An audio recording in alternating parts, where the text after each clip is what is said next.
자, 오늘은 요한복음 14장 8절에서 12절의 말씀을 가지고 하나님이 보이시는 방법이라는 제목을 가지고 말씀을 살펴보겠습니다. 8절에 보게 되면 빌립이 예수님께 뭐라고 얘기를 합니까? 주여 아버지를 우리에게 보여주옵소서. 이제 이렇게 얘기를 해요. 그리하면 족하겠나이다. 내가 그러면 기쁘고 감사하고 너무 만족하겠습니다. 이 얘기예요. 하나님을 보면 그렇다고 하는 것입니다. 자, 우리도 이런 고백을 사실 많이 하죠. 이제 하나님 보기를 원합니다. 하나님 만나 주세요. 성령님 우리 안에 계시면 성령의 권능을 나타내어 주시기를 간절히 원합니다. 이거 우리는 기도할 때마다 이것을 구하시는 분들이 많으실 거예요. 그리고 저도 마찬가지입니다. 우리가 하나님 보기를 간절히 원하는 것이죠. 그리고 많은 또 많은 분들이 이제는 하나님을 만나는 것을 간증을 하는 거 보면 너무나도 기가 막힌 거죠. 너무나도 나도 그래서 더더욱더 우리가 또 하나님 만나기를 원하는 것이고, 그리고 또 우리가 또 전도할 때도 이런 얘기를 많이 듣습니다. 우리가 복음을 전하잖아요. 그러면은 불신자들이 하는 얘기들이 가장 많이 하는 얘기 중에 하나가 이거예요. 그렇죠. 예. 아니 그렇게 하나님을 얘기하는데 그 하나님을 나한테 보여달라고 얘기를 해요. 하나님을 보여주세요. 그럼 내가 믿을게요. 이제 이 얘기를 많이 합니다. 근데 사실은 우리가 하나님을 보여줄 수가 없잖아요. 사실 우리가 그분들이 말하는 기준으로 우리가 하나님을 나타내거나 보여줄 수 없다라고 하는 것입니다. 하나님은 어떤 분이세요? 영이시기 때문에 볼 수 없다라고 하는 것이죠. 자, 우리의 불신자뿐만 아니라 믿는 우리 또한, 교회 다니는 우리 또한 빌립과 크게 다르지 않다라고 하는 것입니다. 우리도 여전히 예배 가운데 있지만, 그리고 계속 말씀을 듣고 기도하는 가운데 있지만, 우리 또한 하나님 보기를 간절히 원한다라고 하는 것입니다. 때로는 우리가 어떤 문제 있을 때도, 어떤 문제가 있고 그 문제를 해결될 때도, 그리고 그 상황들이 나아졌을 때도 우리는 하나님의 나타나심을 인정하죠. 하나님의 영광이 나타났고 우리와 함께 하시고 도와주신 것을 고백을 하지만, 그때 그것은 굉장히 미약한 고백이에요. 무슨 얘기냐면 그 일이 해결되면 또 우리는 어느 순간 또 내가 원하고 바라는 것으로 계속해서 하나님 앞에 선다라고 하는 것이죠. 그럼 그것은 우리가 하나님을 봤다라고 할 수 없다라고 하는 것입니다. 그냥 내가 만족한 거예요. 그러한 신앙을 우리는 여전히 가지고 있다라고 하는 것입니다.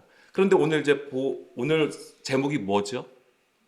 하나님이 보이시는 방법이에요. 제가 요거 전에 어떤 제목을 사실 먼저 생각했냐면 하나님을 보는 방법으로 생각을 했어요. 하나님을 보는 방법. 그러면 거기서 벌써 차이가 나요. 하나님을 보는 방법과 하나님이 보이시는 방법에는 벌써 차이가 있어요. 네, 그렇습니다. 내가 보고 싶은 거예요. 처음에 제목은 내가 보고 싶은 거예요. 그래서 내가 하는 방법으로 하나님 보여달라고 하는 요구예요. 내가 열심히 기도하니까 응답해 주세요. 내가 뭔가 엄청난 섬김과 헌신을 하니까 하나님도 그거에 대한 보상으로 나의 삶이 윤택하게 해주세요. 이제 이런 식으로 되어 버리는 것이죠. 그래서 한참을 생각을 하다 보니까 아닌 것 같아요. 이건 너무 나의 욕심을 내는 제목인 거예요. 그래서 다시 하나님 앞에 기도했을 때 하나님께서 보이시는 것에 대해서 이제는 말씀해 주신 것이고, 그 다음에 지금까지 우리가 모세도 그렇고 사무엘의 얘기를 보면서 하나님이 나타나신 것은 우리가 능동적이고 우리가 뭔가 해서 하나님을 나타나심이 아니라 하나님의 전적인 은혜 안에서 우리를 이끌어 가시는 하나님의 신실하심을 따라서 나타내셨다라고 하는 것이죠. 그런 관점에서 오늘 말씀을 보게 되었습니다. 그래서 하나님을 보는 것과 하나님이 보이시는 것에는 큰 차이가 있었다는 것을 저는 알게 되었습니다. 하나님을 보려는 것은 뭐냐면 우리가 체험하고 감각하는 것으로 자기 중심적인 신앙에서 비롯이 되는 거예요. 반면에 하나님이 보이시는 것은 하나님의 주권과 은혜 안에 있음을 고백하는 신앙이 되는 것입니다. 그러니까 엄청나게 차이가 있게 되는 것이죠. 그리고 성경은요, 우리가 하나님을 보는 방법에 대해서 가르쳐 주지 않습니다. 우리가 하나님을 어떻게 봐야 된다라고 얘기해 주질 않아요. 성경은 절대로. 우리가 하나님을 본다고 할 때는 어떤 문제가 생기냐면은 우상 숭배하는 쪽으로 흘러가게 되어 있어요. 그래서 하나님은 어떤 우리가 관찰하고 보는 대상이 아니라고 하는 거예요. 그러면 하나님께서 우리에게 보이신다고 했을 때는 하나님께서 가장 중요하게 여기시는 관점은 뭐냐면 관계성이에요. 하나님과 우리의 관계성으로 이야기해 주시는 것입니다. 그러니까 하나님도 우리에게 내가 이런 하나님의 이런 존재, 이런 절대적인 신이야라고 과시하시기 위해서 우리에게 나타나시는 게 아니에요. 우리의 관계성이 하나님이 우리 안에 거하시고 우리가 하나님 안에 거해야 되는 그 관계성을 보이시기 위해서, 나타내시기 위해서 성경에서는 나타나심으로 또는 주의 강림으로 표현하고 있는 것입니다. 그러니까 온전히 우리가 하나님과 연합해야 되는 관계에서 출발해야 된다고 하는 거예요. 자, 출애굽기 33장 20절 말씀 보게 되면은 또 이르시되 내가 내 얼굴을 보지 못하리니 나를 보고 살 자가 없음이니라. 아멘. 그렇죠. 우리는 성경에 분명히 얘기하고 있어요. 하나님을 보는 것은 곧 죽는 것이 되죠. 그렇다면 달리 말하면 하나님을 보려면은 어떤 자가 돼야 되는 거예요? 예, 내가 죽어야 되는 거예요. 그래서 우리는 이것이 실제적으로 우리의 어떤 육의 죽음으로 나중에 하나님이 이제는 재림하심으로써, 그리스도가 재림하심으로써 이제 우리가 하나님 앞에 서는 것, 이것으로 우리가 얘기하는 것이지만, 우리가 계속 나누는 말씀은 뭐예요? 우리가 하나님의 말씀을 순종하여 갈 때, 나의 육의 구조가 죽어질 때에, 나의 옛사람이 죽어질 때에 우리가 새 사람으로 거듭날 때 우리는 하나님 앞에 선다라고 하는 개념을 가지고 있잖아요. 그랬을 때에 우리가 하나님을 보는 것이죠. 근데 그것은 우리의 이 육의 눈으로 하나님을 보는 것은 아니라고 하는 것입니다. 우리가 지금까지 나눴던 것이 무엇입니까? 하나님의 말씀을 보고 듣고 깨달음으로써 순종하는 그 삶에서 하나님이 우리 안에 거하시는 것, 동행하심으로써 우리가 하나님을 본다라고 하는 것으로 우리가 말씀을 나눴던 것이죠. 하나님은 영이시기 때문에 우리는 하나님을 처음부터 볼 수 없다라고 하는 것입니다. 그런데 어떻게 본다고 하는 거죠? 하나님은 우리의 방식, 인간의 방식으로는 절대 알 수가 없는 존재예요. 하나님의 속성은 우리의 것으로는 도저히 하나님의 속성으로 나갈 수가 없는 것이죠. 하나님은 완전하시고 거룩하신 분이시잖아요. 그리고 영원하신 분이시거든요. 우리의 것은 다 뭐예요? 되게 제한적이에요. 영원한 것이 없어요. 그리고 우리는 거룩하지도 않고 어떤 의도 없는 존재이기 때문에 하나님께 나갈 수 없다라고, 하나님의 그 속성에 들어갈 수는 없는 거예요. 다만 하나님이 우리에게, 물론 아브라함에게다 말씀하시고 이스라엘 백성에게 나는 완전하니 너희도 완전하고 내가 거룩하니 너희도 거룩하라고 말씀하신 것은 하나님께서 이끌어 가시는, 하나님의 신실하심을 따라 이끌어 가시는 구원의 여정 가운데 참여하라고 하는 것이죠. 그때에 내가 너희를 빛과 어둠으로 구별하여 세우시겠다고 하시는 하나님의 사랑인 거예요. 그것을 말씀을 하시는 것입니다. 하나님은 우리가 하나님을 볼 수가 없는데, 그렇다면 우리는 전혀 하나님을 감각할 수 없는가라고 했을 때 요한복음 14장 9절 말씀을 보겠습니다. 빌립이 아버지를 보여달라고 할 때 예수님이 뭐라고 하시냐면은 내가 이렇게 너희와 함께 있다라고 말씀을 하시잖아요. 그러면서 나를 본 자는 아버지를 보는 것이다 라고 말씀해 주십니다.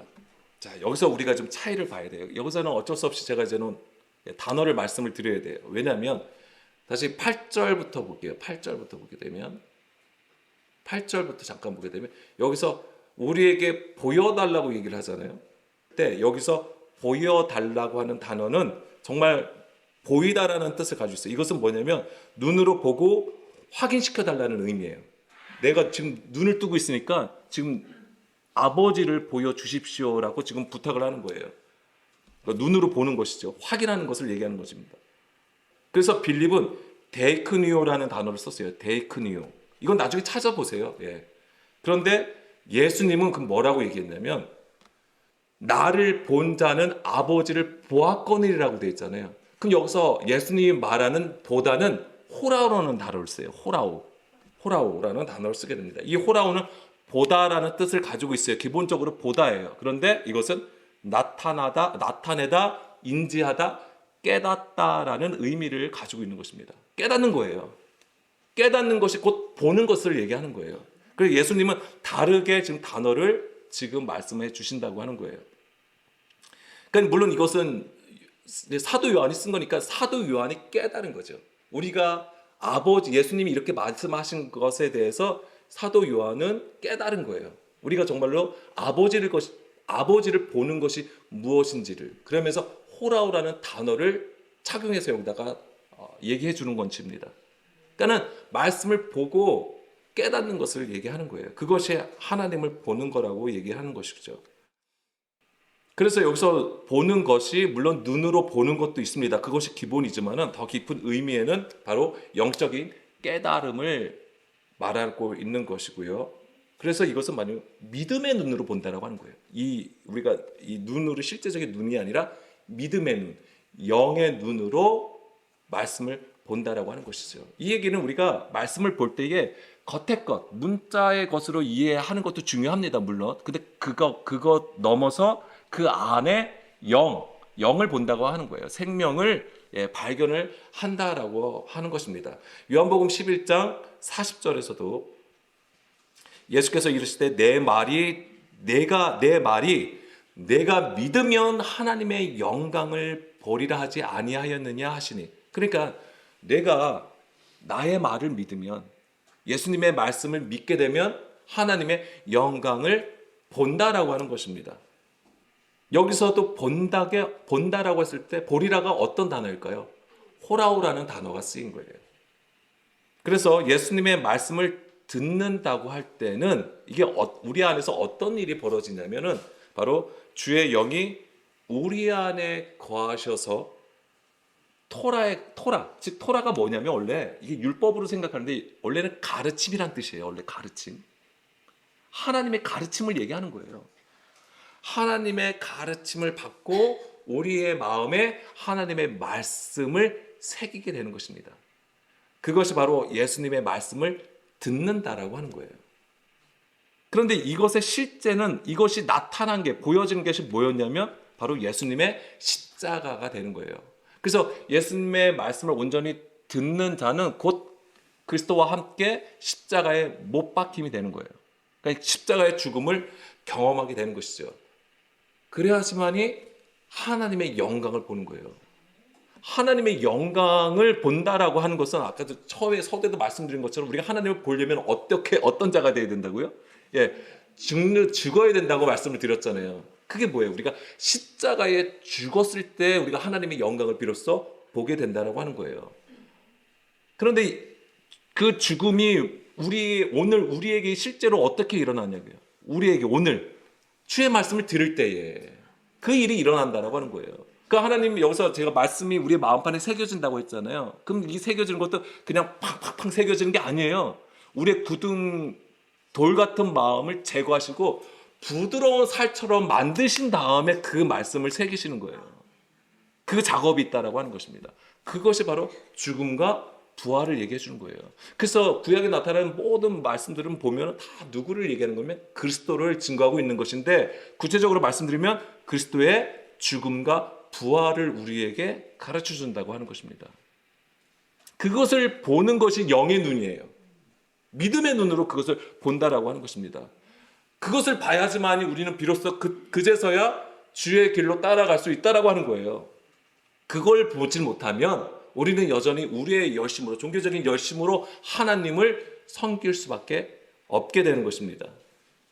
다시 요한복음 14장 10절로 보겠습니다. 내가 아버지 안에 거하고 아버지가 내 안에 계시는 것. 자, 이것은 당연히 장소의 개념이 아니겠죠? 아까 주가 하나님이 보이시는 방법으로 말씀드렸을 때 뭐예요? 관계에 대한 거예요. 아버지와 아들의 관계를 지금 예수님이 말씀해 주시는 거예요. 그래서 결국에는 내가 너희 안에 너희가 내 안에 있는 그 관계는 뭐예요? 연합을 얘기하는 거예요. 하나됨을 얘기하는 것이죠. 그래서 우리가 그리스도의 믿음을 얘기할 때 그리스도의 믿음을 정확하게 표현한 말이기도 합니다. 이게 우리가 그리스도의 믿음을 얘기하는 거잖아요. 그랬을 때에 이 10절의 말씀이 가장 정확하게 표현된 말씀 중에 하나예요. 그리고 거의 저는 이것으로 예수님의 믿음을 보게 된 것이죠. 아버지와 내가, 아들이 하나가 되었다고 하는 것은 어떤 그림으로 우리가 이해할 수 있냐면 바로 짝이 됐음을 얘기하는 거예요. 짝이라는 개념이에요. 그래서 우리가 주기도문을 보게 되면 하늘에 계신 우리 아버지여라고 얘기를 하잖아요. 그러면 거기서 하늘은 복수형이에요. 하늘들이에요. 그럼 그 하늘들은 누구를 얘기하는 것이죠? 우리를 얘기하는 거예요. 우리를 얘기하는 거예요. 하나님의 백성들을 얘기하는 건데 거기서 하늘들이라고 왜 표현이 될까요? 원래 하늘은 누구를 얘기하는 것입니까? 하나님을 얘기하는 거예요. 하나님을 가리키는 겁니다. 근데 근데 우리가 하늘들이라고 하는 것은 이 하늘들 안에 속한 자가 되는 거예요. 그래서 이 속하였다는 것은 하나님과 짝이 되어서 존재한다라고 하는 거예요. 그리고 하나님은 그렇게 하나님과 짝이 된 자들을 통하여 하나님 나라를 세워 가시는 거예요. 그러니까 하나님의 일은 아들을 통하여 나타내신다고 하는 개념이 있어요. 요한복음에서 가장 중요한 개념 중에 하나예요. 아버지의 일은 아들을 통하여 나타낸다고 하는 것입니다. 근데 그 아들은 달리 얘기하면 제자로 세워진 자들을 얘기하는 것이고 흰옷 입은 자들을 다 얘기하는 거예요. 하나님께서 만물을 창조하셨다고 하셨을 때에 그 만물을 얘기하는 거예요. 11절 보겠습니다. 내가 아버지 안에 거하고 아버지께서 내 안에 계심을 믿으라. 그렇지 못하겠거든 행하는 그 일로 말미암아 나를 믿으라. 아멘. 그러니까 예수님도 그 개념을 가지고 있어요. 하나님은 그 아들을 통하여 일하신다. 나타내신다고 했을 때 바로 그 얘기를 하는 거예요. 이게 11절이 그 얘기예요. 자, 실제적으로 우리가 아버지가 내 안에 거하고 내가 아버지 안에 거하는 것을 우리가 볼 수 없잖아요. 그걸 아무리 내가 100번, 1000번 말을 해도 듣는 자가 그걸 깨닫지 못하면 알 수가 없는 거예요. 그러니까 예수님 뭐예요? 그것을 믿지 못하겠거든 무엇을 보고 믿으래요? 내 안에 계셔서 행하시는 그 일로 말미암아 믿으라라고 얘기하잖아요. 하나님의 그 일을 보고 믿으라고 하는 거예요. 자, 여기서 아버지와 아들의 관계는 명확합니다. 아들은 아버지의 일을 나타내는 존재라고 하는 것입니다. 여기서 행한다고 했잖아요. 그 일로 말미암아. 그러니까 행하는, 그렇지 못하겠거든 행하는 그 일을 행한다고 했을 때 이 행함도 뭘 얘기하냐면 하다 만들다라는 뜻도 있지만 창조하다라는 의미를 다 여기에 가지고 있는 것입니다. 그러니까는 구약에서 하나님이 천지를 창조하신다고 했을 때 천지를 만드신다고 했을 때 이제 그 단어가 되는 거예요. 그래서 아들이 아버지의 일을 나타낸다고 했잖아요. 그럼 그 아들이 나타내는 그 일은 무엇입니까? 말씀으로 창조하신 걸 얘기하는 거예요. 그러니까 창조 사역을 얘기하는 것입니다. 물론 우리는 하나님의 창조 사역을 우주 창조로도 보고 있지만 우주 창조를 넘어서 우리가 다양하게 사실 지금까지 보았습니다. 그래서 간단하게, 물론 여러 개로 우리가 얘기할 수 있지만 간단하게 말씀드리면 첫 번째로는 땅의 존재를 창세기 1장 2절 말씀에 땅의 존재가 나오잖아요. 땅이라는 게 나오는데 근데 그걸 어떻게 하시는 거예요? 빛을 비추심으로써 하나님의 영이 운행하시고 빛을 비춰주시는 거잖아요. 그러니까 땅의 존재를 하늘의 존재로 바꾸시는 거예요. 그게 하나님의 창조 사역이 되는 것입니다. 그리고 여기서 땅의 존재에서 하늘의 존재로 바뀐다고 하는 것은 뭘 얘기하냐면 물론 이것이 우리가 육신에 속한 자가 영에 속한 자로 바꿔주시는 걸 얘기하는 거예요. 그런데 이걸 다시 달리 말씀드리면 하나님과 멀리 있던 존재가 바로 땅의 존재예요. 하나님과 멀리 있는 관계를 얘기하는 거예요. 근데 그런 하나님과 멀리 있던 자를 어떻게 하시는 거예요? 하나님께서 가까이 이끌어 가시는 거예요. 가까이 오게 하시는 거예요. 그게 하늘의 존재예요. 왜냐하면 하나님이 하늘이잖아요. 그러면 하나님과 연합하려면 짝꿍이 되려면 나가야 되잖아요. 하늘로 올라가는 거, 위로 올라가는 거, 성전으로 올라가는 그림들이 다 그 얘기예요. 그래서 우리를 땅의 존재에서 하늘의 존재로 바꾸시는 것이고 이것은 곧 육신에 속한 자를 영에 속한 자로 바꾸신다고 하는 것입니다. 그게 하나님의 창조 사역이에요. 그리고 하나님과 멀어졌던 우리는 하나님을 우리 안에 모실 수가 없는 존재죠.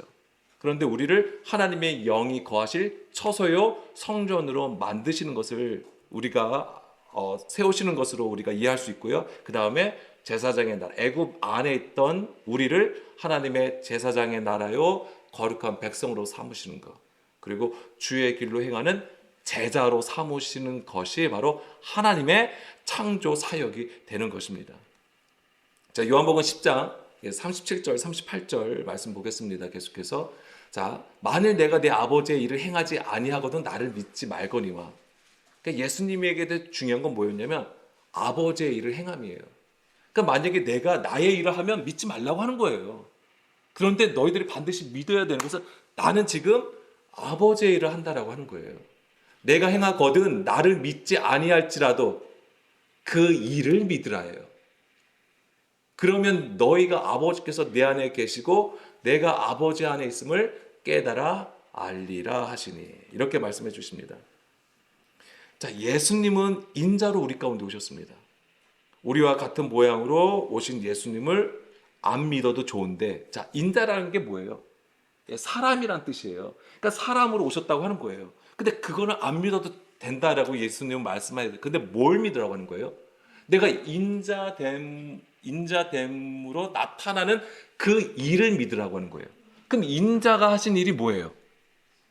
그렇습니다. 인자의 가장 중요한 건 뭐냐면, 왜 사도 요한, 그러니까 복음서를 보면 인자라는 얘기예요. 인자, 예수님도 인자에 대해서 얘기하는데, 인자에서 가장 중요한 개념은 뭐냐면 십자가예요.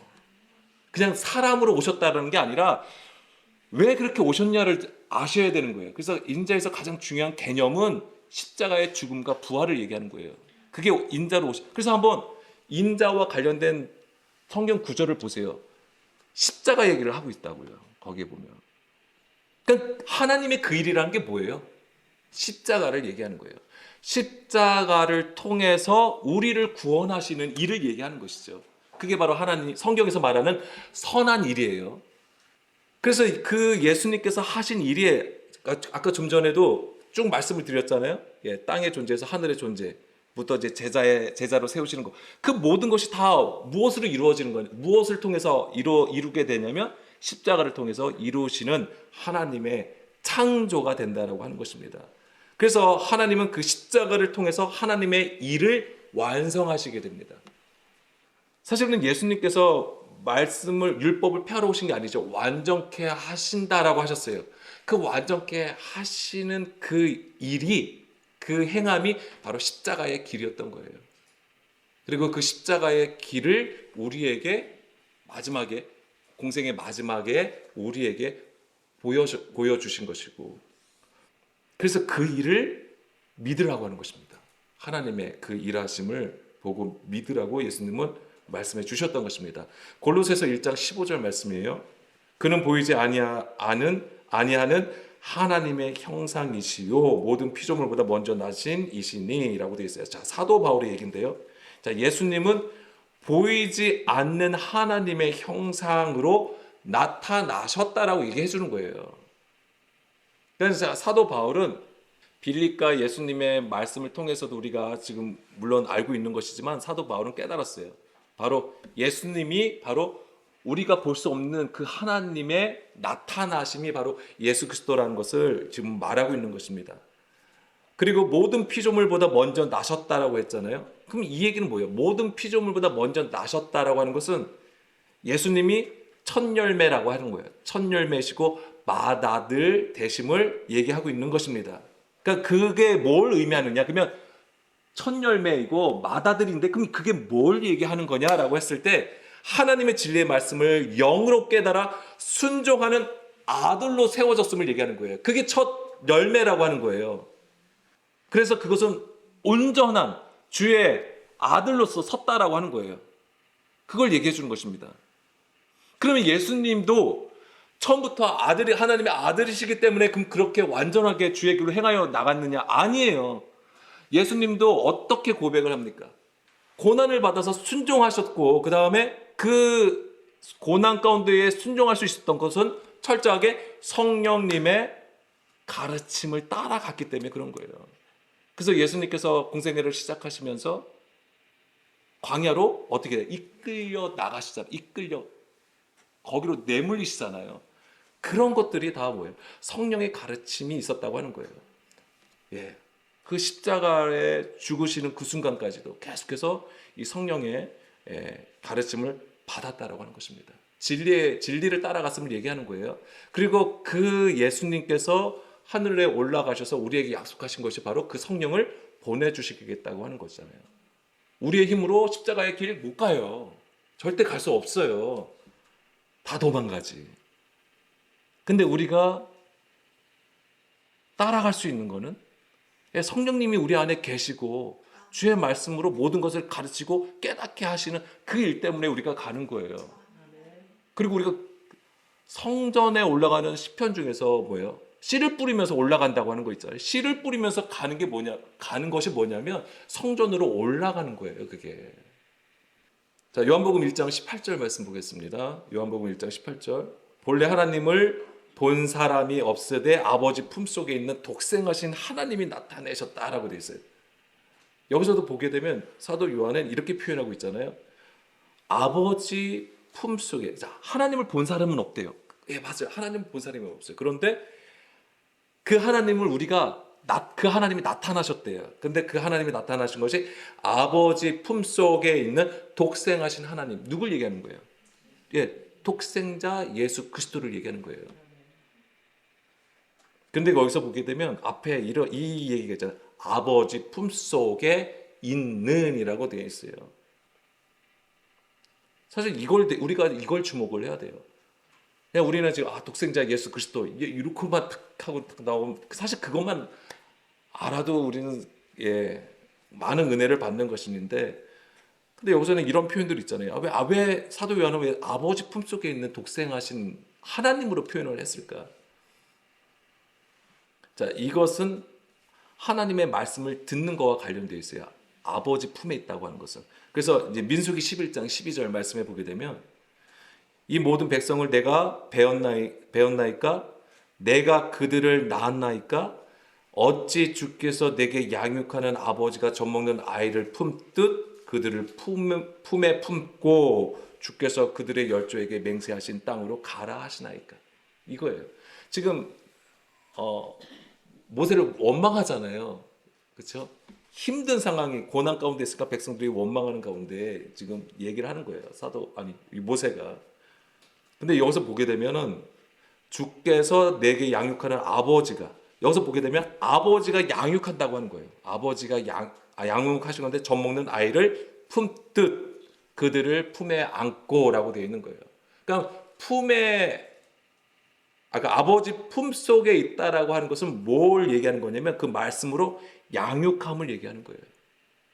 그래서 아버지가 젖먹는 아이를 품는 것을 얘기하는 것이죠. 그래서 여기서 양육하다라고 되어 있잖아요. 이게 양육하다, 내게 양육하는 아버지가. 그래서 양육하다는 아만이에요. 아만. 세우다, 양육하다, 확보하다, 신뢰하다라는 뜻이에요. 우리가 아멘 하시잖아요. 이 아멘 할 때 그 단어가 바로 이 아만에서 나온 거예요. 그리고 이 아만의 명사형이 에무나, 믿음이라는 단어가 여기서 나온 거예요. 이 아만이. 자, 룻기서도 잠깐 볼게요. 룻기서 4장 16절에서도 이런 표현이 있습니다. 나오미가 아기를 받아 품에 품고. 그러니까 이것도 뭐예요? 품에 품는 거잖아요. 근데 그게 뭘 얘기하는 거냐면 그의 양육자가 되니, 양육하는 걸 얘기하는 거예요. 그러니까 품에 안고 있다고 하는 그림은 양육함을 얘기하는 것입니다. 그 말씀으로. 나오미는 어떤 자입니까? 율법을 가진 자예요. 그래서 룻을 지도하잖아요. 룻을 가르쳐줘서 이제는 그 가문이 다시 생명을 얻게 되는 거잖아요. 죽을 수밖에 없는 존재인데 그러니까 율법을 통하여 보아스와 만나게 되고 그로 말미암아 생명을 얻게 되는 거잖아요. 근데 거기서 중요한 역할이 바로 나오미였던 거예요. 룻은 이방 여자잖아요. 그런데 율법을 알지 못해요. 그럼에도 불구하고 나오미를 통하여 이제 생명을 얻게 되는 것이지요. 그 얘기가 그러니까 나오미는 어떤 역할이냐면 성령의 역할을 하는 거예요. 성령의 역할을 통하여 그 율법을 가르치게 되는 것이죠. 이사야 7장 14절 15절 말씀 보겠습니다. 자, 이것도 뭐냐면 이제 이게 이제 나중에 이제 예수님이 이제 동정녀 마리아에게 나신 것으로 이제 성취가 되는 말씀이잖아요. 그러므로 주께서 친히 징조를 너희에게 주실 것이라. 보라, 처녀가 잉태하여 아들을 낳을 것이요 그의 이름을 임마누엘이라 하리라. 그가 악을 버리며 선을 택할 줄 알 때가 되면 엉긴 적과 꿀을 먹을 것이라. 그렇다면 이 양육한다고 하는 것은 뭘 얘기할까라고 했을 때 15절의 말씀처럼 그가 악을 버리며 선을 택할 줄 알 때가 되게 하는 것이 양육함이에요. 임마누엘의 목적이 되는 거예요. 그러니까 임마누엘이 무슨 뜻입니까? 함께 하신다고 하는 거예요. 근데 이 함께 하신다는 것이 바로 내가 너희 안에 너희가 내 안에라는 그림이에요. 그래서 나와 함께 하시고 내 안에 내주하셔서 동행하시는 삶을 얘기하는 거예요. 근데 그것으로 우리가 주의 말씀으로 양육을 받는다면 우리가 어떤 자가 되어야 되는 거냐면 악을 버리는 자, 선을 택하여 주님 앞에 서는 자가 된다라고 하는 거예요. 그게 양육받는 목적이에요. 그래서 아버지 품속에 계신 독생하신 하나님이 진리의 말씀을 받아서 한 영, 한 몸으로 지어진다고 하는 거예요. 이것이 우리가 하나님과 온전히 연합하여 임마누엘의 역사를 경험하게 되는 것이죠. 그래서 나타나심이 바로 요한복음 1장 14절.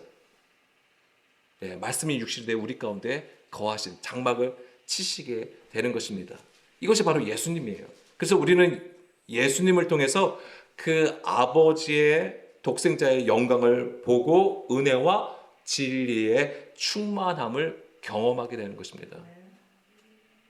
그럼 지금 이 말씀에서도 예수님의 십자가의 죽음과 부활이 있는 거예요. 우리가 그의 영광을 본다고 했잖아요. 근데 그 영광을 우리는 아버지의 독생자의 영광이라고 하는 거예요. 아버지의 독생자의 영광.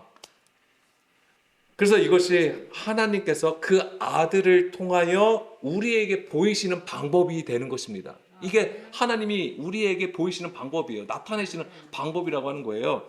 그래서 요한복음 14장 12절로 좀 같이 더 보겠습니다. 내가 진실로 진실로 너에게 이르노니 나를 믿는 자는 내가 하는 일을 그도 할 것이요 또한 그보다 큰 일도 하리니 이는 내가 아버지께로 감이라.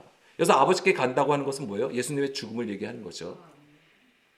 즉 여기서 나를 믿는 자는 내가 하는 그 일도 할 것이고, 그래서 아버지와 하나님과 예수님의 관계, 즉 아버지와 아들의 관계 속에서 우리가 그것을 깨달을 때에 예수님을 통하여서 우리 또한 하나님의 나타나심으로 볼 때에 우리도 똑같이 예수님이 아버지의 일을 한 것처럼 우리 또한 아버지의 일을 하게 된다라고 하는 것입니다. 그럼 만약에 우리가 그렇다면 그럼 우리가 하는 일은 또 무슨 일일까요? 아버지의 일이잖아요. 그럼 그게 뭐예요? 예, 그게 창조예요. 그럼 우리가 창조의 일을 할 수 있다고 하는 거예요. 이러면은 우리가 엄청난 하나님이 하실 수 있는 일을 우리가 한다고? 근데 그 창조의 일이 뭐예요? 이거 이제 오해하실 것 같아서 빨리 말씀드릴게요. 하나님의 말씀을 전하는 거예요. 그러니까 복음을 전함으로써 그 안에 죽은 자가 생명으로 거듭나게 하는 거예요. 그러니까 우리가 이것을 사실 교회에서 어떤 걸로 했냐면 전도한다라고 했던 거예요. 예수님을 증거하고 전도하고 선교한다라고 얘기를 했던 거예요. 근데 우리가 거기서 하나님이 기뻐하시려면 그 안에 생명이 있고 열매를 맺음이 있어야 되는 거예요. 근데 우리가 다 뭘 했던 거예요? 대부분 겉핥기식으로 다 하는 거예요. 보여지는 것으로 이거 선교했고 그 다음에 그거에 대한 결과물로 그냥 제시하고, 그래서 우리가 하나님의 일을 했습니다라고만 선포를 해버리니까 하나님이 받으실 수 있는 것이 많이 없었다고 하는 것이죠. 물론 그 안에서도 하나님이 받으시는 열매가 있습니다. 그것을 다 부정하지 않아요. 우리가 처음 예수 그리스도를 믿는 것도 무엇으로 시작하는 거예요? 육으로 시작할 수밖에 없어요. 우리가 나타낼 수 있는 것 또한 육의 일로 나타날 수밖에 없어요. 그럼에도 불구하고 하나님은 그 안에서 하나님의 일을 하신다고 하는 거예요. 그걸 절대 부정하지 않습니다. 우리가 교회 나와서 예배 드리는 거 귀해요. 섬기는 거, 헌신하는 거 귀하고요. 전도하고 선교하는 거 너무 귀해요. 그 안에서도 하나님께서는 일하세요. 근데 우리가 어리석고 무지하고 교만하면 그것을 마치 하나님의 일하심보다 우리의 의로 세우게 된다라고 하는 것입니다. 그것을 항상 주의하고 경계해야 되는 거예요. 여기서 그보다 더 큰 일이라고 했잖아요. 그보다 더 큰 일이라고 하니까 뭔가 예수님보다, 그러니까 우리가 예수님보다 더 큰 일을 하는가라고 생각하실 수도 있어요. 그래서 어떤 분들은 이렇게도 봐요. 예수님은 갈릴리를 중심으로 사역하지 않았냐. 또는 조금 벗어나죠. 아니면 예루살렘 가서 그 정도로 사역을 하시고 오늘 우리는 전 열방을 향하여 다 하지 않느냐. 그래서 이 말이 성취가 된 거다라고 얘기하는 거예요. 물론 그것도 우리가 표면적으로는 맞을 수는 있겠지만 여기서 그보다 더 큰 일이라고 했을 때는 그보다 더 큰 일이 아니라 그냥 하나님의 일을 한다라고 하는 개념이에요. 이거는. 아니 그거보다 더 큰 일이 어디 있어요? 하나님의 그 일보다 큰 일이 어디 있겠냐고요. 그래서 그 일을 하게 되면 그 또한 거기에서 뭐예요? 하나님의 영광을 나타낸다고 하는 거예요. 우리가 하나님의 일을 하는 것은 반드시 우리 안에 죽음을 경험했을 때에 그 일이 일어나게 되는 거예요. 내가 죽음을 경험해야지만이 비로소 성령의 가르침을 받게 되는 것이고 그래야지만이 독생자의 영광이 나타나게 되는 것입니다. 자, 이런 구도가 사도 바울과 디모데의 관계 속에서도 나타나요. 디모데후서 1장 9절. 하나님이 우리를 구원하사 거룩하신 소명으로 부르심은 지금 사도 바울이 디모데에게 얘기해 준 거예요. 우리의 부르심에 대해서 얘기를 해주는 거예요. 우리의 행위대로 하심이 아니고 오직 자기의 뜻과 영원 전부터 그리스도 예수 안에서 우리에게 주신 은혜대로 하심이라. 우리의 부르신 것도 우리가 뭔가 잘나서 되어진 게 아니라 하나님의 은혜로 되었다라고 얘기하시면서 이제는 우리 구주 그리스도 예수의 나타나심으로 말미암아 나타났으니. 자, 여기서 예수 그리스도 예수의 나타나심으로 나타났으니 여기서 구분하겠습니다. 뭐냐면 예수의 나타나심은 뭐냐면 출현, 그리스도의 강림을 얘기하는 거예요. 여기서는 현현한 것을 얘기하는 거예요. 예수님의 현현을 얘기하는 거예요. 그리고 뒤에 나타났다고 하는 것은 화내로예요. 뭐냐면 빛나다라는 뜻이에요. 명확하게 나타나다, 선언하다라는 뜻이에요.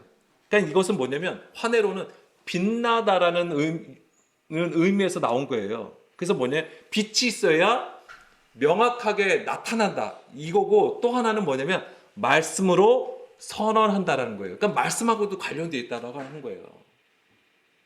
그래서 사도 요한은 빛이 곧 말씀이고 그 말씀이 곧 예수님이라고 얘기를 해주는 거예요. 그걸 처음부터 시작을 해요. 요한복음이나 요한일서에서. 그러니까 여기서 사도 바울은 뭘 얘기했냐면 예수 그리스도의 강림, 독생자의 나타나심이 무엇인지를 대해서 얘기해 주는 거예요. 그럼 예수님의 나타나심이 뭐냐 이거지. 그게 뭐냐면 내 안에 내주하셔서 말씀으로 선포하시는 것을 얘기하는 거예요. 그게 화내로예요.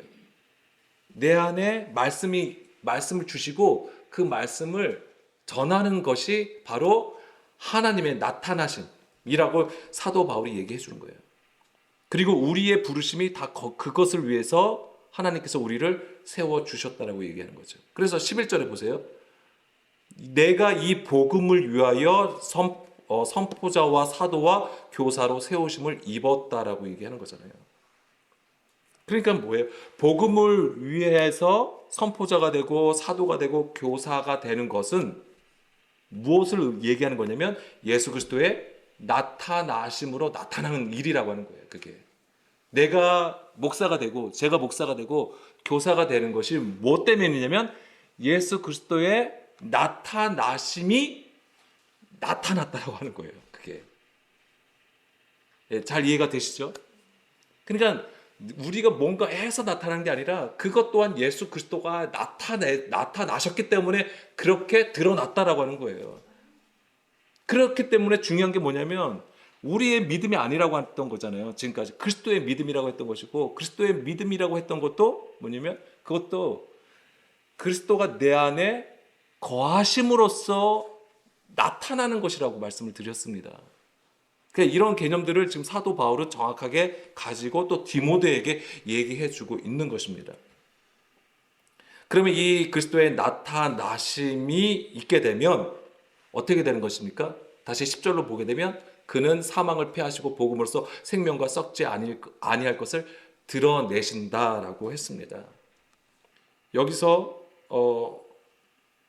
사망을 패하신다라고 하는 것은 뭘 얘기하는 거냐면 사망의 권세, 즉 우리가 율법 아래에 있는 상태이잖아요. 육에 속하여지고 율법 아래에 있는 상태, 율법 조문이 어떻게 되는 거예요? 쓸모없게 된다고 하는 거예요. 그러니까 사망의 권세가 더 이상 힘을 발휘하지 못하게 하심을 말씀해 주시는 것이고요. 그리고 패하신다고 했잖아요. 예. 그 다음에 소멸 어디 있습니까? 복음으로써 생명과 썩지 아니할 것이라고 했잖아요. 생명은 당연히 우리가 이제 더 이상 죽은 자가 아니라 산 자가 된 것을 얘기하는 것이고 그리스도를 모시고 있는 상태를 얘기하는 것입니다. 그것이 이제 생명이에요. 그리고 썩지 아니할 것은 뭐예요? 영원하다는 것이에요. 영원한 것. 멸하지 않고 영원함을 얘기하는 것입니다. 이것을 드러낸다고 하는 거예요. 이것이 어떤 상태냐면 바로 우리가 하나님과 온전히 연합된 상태, 하나 된 상태, 하나님과 짝이 되어서 하나님의 일, 아버지의 그 일을 나타내는 것을 얘기하는 거예요. 그런 존재라고 하는 것입니다. 요한복음 9장 4절. 때가 아직 낮음에 나를 보내신 이의 일을 우리가 하여야 하리라. 밤이 오리니 그때는 아무도 일할 수 없다라고 했는데요. 자, 생명과 썩지 아니함이 드러났다. 아까 좀 전에 말씀에 그게 있었잖아요. 그것이 바로 이 낮이에요. 왜냐면 이게 밤이 없는 상태를 얘기하거든요. 낮은 뭐예요? 계속 진리 가운데 있는 상태를 얘기하는 거예요. 계속 생명이 우리 안에서 계속 생명력을 가지고 운행하심을 얘기하는 것입니다. 이 구조 안에 있어야지만이 비로소 우리가 하나님의 일을 하게 되는 것이죠. 자, 마지막으로 요한복음 14장 21절 보겠습니다. 나의 계명을 지키는 자라야 나를 사랑하는 자니 나를 사랑하는 자는 내 아버지께 사랑을 받을 것이요 나도 그를 사랑하여 그에게 나를 나타내리라. 아멘. 여기서 나타낸다고 했잖아요. 예수님께서 나를 믿는 자, 나를 사랑하는 자에게 나를 나타내신다라고 했는데 여기서는 엠프하니조라는 단어가 쓰였습니다. 엠프하니조. 근데 여기서 나타나다라는 것도 있지만 발표하다, 선언하다라는 뜻을 가지고 있습니다. 그럼 이 얘기는 우리가 이해할 수 있는 게 뭡니까? 그럼 예수님이 자기를 나를 사랑하는 자를 나타낸다고 했을 때 무엇으로 나타나신다고 하는 거예요? 말씀으로 나타나신다고 하는 거예요. 그 말씀으로 주께서 우리에게 드러내신다라고 하는 것입니다. 자, 나를 사랑하는 자가 누구예요? 어떤 자이죠? 성경에서 예수님을 사랑하는 것은 무엇입니까? 감정적인 것을 얘기하지 않아요. 물론 우리의 감정도 있어요. 물론 사랑의 감정이 있어야죠. 당연히. 미워하는데 어떻게 사랑할 수 있겠어요? 그렇지 않아요. 뭐냐면 말씀을 지키는 자. 나의 계명을 지키는 자가 바로 사랑하는 자가 되는 것입니다. 그 나의 계명을 지킨다고 했을 때 그 계명을 지킨다고 하는 것은 뭘까요? 주의 말씀을 듣고 깨달아 여기까지 가야 돼요. 순종까지 가야 되는 거예요. 깨달아 순종함이 있어야 돼요. 이게 뭐냐면 제자의 삶이에요. 어느 기관에 들어가서 우리가 제자 양육을 받아서 수료를 해야지만 제자가 되는 게 아니에요. 하나님의 말씀을 온전히 듣고 그 안에 영을 따라 살아감, 그것이 바로 제자의 삶이 되는 것이죠. 그런 자에게 예수님이 뭐냐면 나를 나타낸다라고 하는 거예요. 그게 주의 나타나심이에요. 그렇기 때문에 우리가 처음부터 계속 강조했던 게 주의 말씀을 들어야 된다. 하나님의 말씀을 들어야 된다. 예수님의 그 말씀을 반드시 들어야 된다라고 강조하여서 말씀을 드렸던 것입니다. 근데 그것을 우리가 만약에 깨닫지 못하고 있으면 여전히 우리는 주의 지금 나타나심을 여전히 경험하지 못하고 있는 것이죠. 그래서 말씀을 듣고 깨닫고 순종하는 것은 우리의 힘으로 될 수 없고 오직 성령님께서 내주하셔서 진리를 가르치시고 행하게 하셔야지만이 이루어지는 것입니다. 이것이 하나님께서 내 안에 거하시는 인재가 되는 것이고 하나님의 나타나심이 되는 것입니다. 그래서 제자된 자들을 통해서 복음을 전하시게 되는 것이고 이 복음을 전하는 모든 순간이 바로 하나님의 영광이 나타나는 주의 날이라고 하는 거예요. 낮이라고 하는 것이에요, 그게. 그거 사실 엄청난 일이거든요. 근데 우리는 그걸 감지하지 못하는 거죠. 여전히. 우리는 아직까지도 수건에 덮여 있고 덮개로 덮여 있는 자이기 때문에 그렇습니다. 그렇기 때문에 오늘도 우리는 하나님 앞에 그 마음을 쏟아야 되는 거예요. 전제와 같이 그 마음을 다 쏟고 주님 앞에 주의 일을 우리가 행할 수 있도록 하나님 앞에 다 맡겨드릴 수 있어야 되는 것입니다. 그래서 오늘도 우리는 주님 앞에 마음을 숙이고 머리를 숙여 주님 앞에 회개하며 서는 것입니다. 오늘도 그 은혜가 우리 안에 있기를 간절히 소망하면서 오늘 말씀 마음에 새기시면서 우리 함께 기도하겠습니다.